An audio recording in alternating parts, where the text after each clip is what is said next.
भोजपुरी फिल्मों के सुपरस्टार पवन सिंह एक समय जो भाजपा के नेता थे, वो अब भाजपा की समस्या बढ़ा रहे हैं। कल तक मोदी मोदी करने वाले पवन सिंह आज मोदी के एक सिपाही को चुनाव में हराने की रणनीति बना रहे हैं। जी हां, काराकाट लोकसभा सीट, यहां से पवन सिंह चुनाव लड़ने का ऐलान कर चुके हैं, जिसके बाद से इलाके में सियासी तापमान उन्होंने बढ़ा दिया है।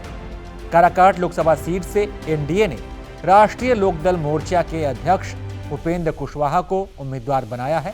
कुशवाहा इलाके में घूम घूम कर प्रचार कर रहे हैं, छोटी छोटी बैठक कर नरेंद्र मोदी के नाम पर वोट मांग रहे हैं। आइएगा तो सिर्फ नरेंद्र मोदी जी ही प्रधानमंत्री नहीं बनेंगे, वो तो बनेंगे ही, उनकी ताकत तो मजबूत होगी ही, साथ में नीतीश कुमार जी की भी ताकत मजबूत होगी, जीतन राम मांझी जी की ताकत मजबूत होगी, चिराग पासवान जी की ताकत मजबूत होगी, और साथ में आपका सिपाही उपेंद्र कुशवाहा की भी ताकत मजबूत।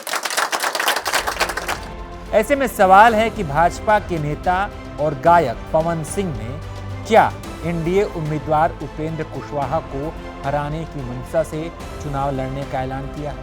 एक सीधी लड़ाई है इस बार एनडीए गठबंधन और उधर आरजेडी गठबंधन के बीच, सीधी लड़ाई। जैसे औरंगाबाद हो या कई सीट पर लालू जी आगरा बनाम पिछड़ा का लड़ाई बनाने की कोशिश कर रहे हैं, क्या इसमें सफलता मिलेगी? भैया, आगरा बनाम पिछड़ा का क्या मतलब है? इसलिए कि पिछड़ा के नाम पर वोट दे दीजिए, आपने परिवार की तिजोरी भरते जाइए, नौकरी देने के बदले में लोगों से जमीन ले लीजिए, और राजनीति में बेटा बेटी फिर बेटी, इसके लिए पिछड़ा लोग उनको वोट देगा। और पिछड़ा का सवाल है तो हिंदुस्तान में नरेंद्र मोदी भारत के प्रधानमंत्री, उनसे भी बड़ा पिछड़ा का कोई नेता है क्या? वहीं पवन सिंह के चुनाव लड़ने के ऐलान के बाद से एबीपी के रिपोर्टर काराकाट पहुंचे।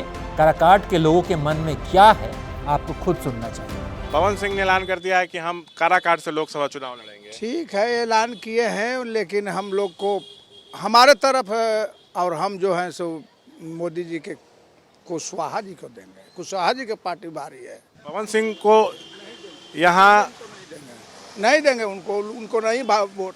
पवन सिंह यहाँ कोई आवे, यहाँ राजा राम मालिक का कैंडिडेट यहाँ चुनाव जीत गया। मतलब राजा राम सिंह कुशवाहा जो हैं सीपीआईएमएल के कैंडिडेट, वो मजबूत स्थिति में यहाँ चुनाव जीत गए। तो त्रिकोणीय मुकाबला है यहाँ पे?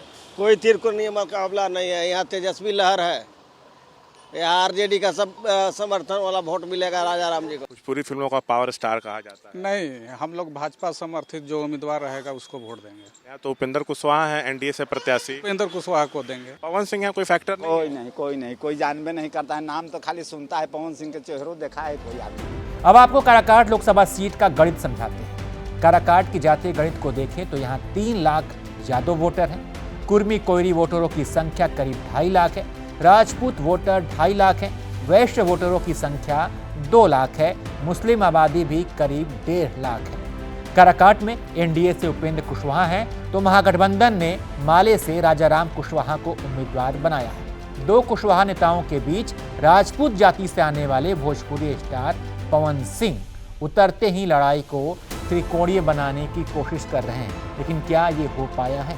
एक गांव में नौजवान बैठे हुए थे, उन्होंने कहा कि हम लोग एनडीए को इस बार मौका किसी कीमत पर नहीं देंगे और हमें बहलाने फुसलाने की कोई कोशिश न करें।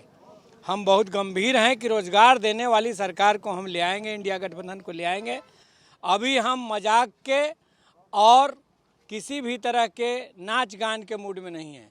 जीतेंगे तो उसमें पवन जी को इनवाइट करेंगे कि वो गाना गाने आएँ, और ये जरूर ये बात है।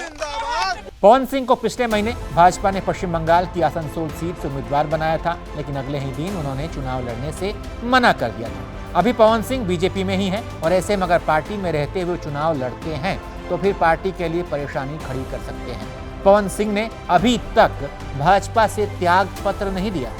सवाल ये भी है कि भाजपा अभी तक पवन सिंह पर कोई कार्रवाई क्यों नहीं कर रही है? आपकी पार्टी का नेता आपके प्रत्याशी के खिलाफ चुनाव लड़ने का ऐलान कर रहा है और आप चुपचाप बैठे हैं, सवाल तो उठेंगे। तो बाकी इसके बारे में आप क्या सोचते हैं? अपनी राय कमेंट कर बताइए, और तमाम अपडेट्स के लिए आप देखते रहिए एबीपी लाइव।